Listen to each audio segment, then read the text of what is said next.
Gerbiami kolegos, leiskit pristatyti nesąžiningos prekybos praktikos pieno sektoriaus draudimo įstatymas. Tai yra, kaip žinote, prieš 2 savaitės mes atmetėme prieš tai pateiktą projektą, tai yra Konstitucinio teismo praktiškai jo įgyvendinimas. Tai yra parengtas naujas projektas atsižvelgiant į tuo metu Teisės departamento pastabas, nes buvo labai daug pastabų ir keitėsi daug projektų, todėl yra naujas. Šito įstatymo yra tikslas iš esmės suderinti tarp pieno perdirbėjų ir tarp pieno gamintojų vadinamą santykį arba esančią disbalansą, nes jeigu mes pažiūrėsime, kad šiandien pieno perdirbėjų yra 7,5 tūkstančio, o perdirbėjų yra, jeigu mes pasižiūrėsime, visai nedaug.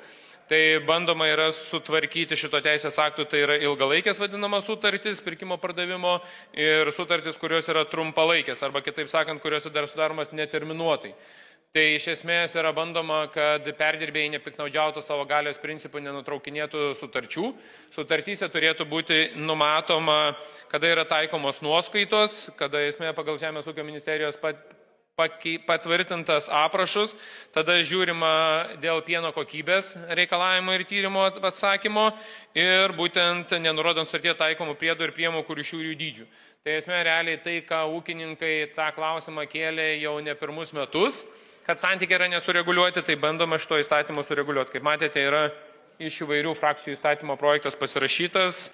Tai toks įspūdis, kad vengiama pasakyti, kai parengia projektus ministerija. Tai kaip ir jūs tą patį koaliciją darydamat valdančioji daugumoje, šį kartą ir mes, kad greičiau šitas projektas priimtas, kad būtų dar šioje sesijoje priimtas. Jeigu bandyti daryti per vyriausybę, būtumėm grąžinę vyriausybei, gerbiamas Jurgi, tai tas projektas būtų atėjęs kada?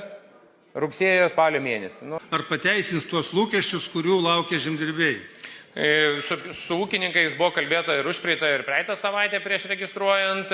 Kaip žinote, žemdirbiai buvo ir pas prezidentą dabar atvykę, ir su Žemės ūkio ministru buvo susitikę, ir keletą pasitarimų darė.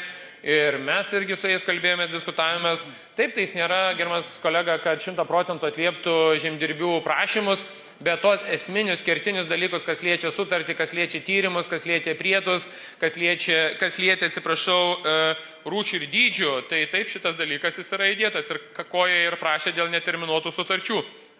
Tai jis yra. Aš manau, kad jūs kaip komiteto pirmininkas turėsite tikrai labai plačią diskusiją su pieno perdirbėjais, nes jie yra savotiškai varomi į tam tikrą rėmą ir atsiranda tam tikras reguliavimas, ko jie prieš tai neturėjo ir galėjo laisviau disponuoti arba laisviau įvertinti būtent pieno pirkimo pardavimo sutartis. Tai pasižiūrėsit, iš tikrųjų jau ir jums tasai sunkus darbas bus kaip komitetui. Kada jau mes išvysime tą rezultatą, kada iš galios pusės veikiantis pieno perdirbėjai atsižvelgs į tą sunkų pieno gamintojų darbą? Iš tikrųjų, kol mes darysime iki rezultato, aš manau, kad tikrai pusę metų užtruksime, ko gero gal nuo 27 metų sausio 1 dienos, nes reikia nepamiršti, kad pagrindinis priežiūra bus atiduota Žemės ūkio agentūrai kartu valstybinei maisto veterinarijos tarnybai, nes vienas tyrinėjimas bus atsakingas už pieno kokybę ir kaip ir tinkamai žiūrima, vertinima ir atsiskaitoma, o kitas dalykas dėl pačios sutarties, tai ir dėl nedraugiškos, vadinamų nesąžiningos prekybos praktikos taikymo. Tai aš manau, kad čia ministras turės parengti gyvenimo tvarką.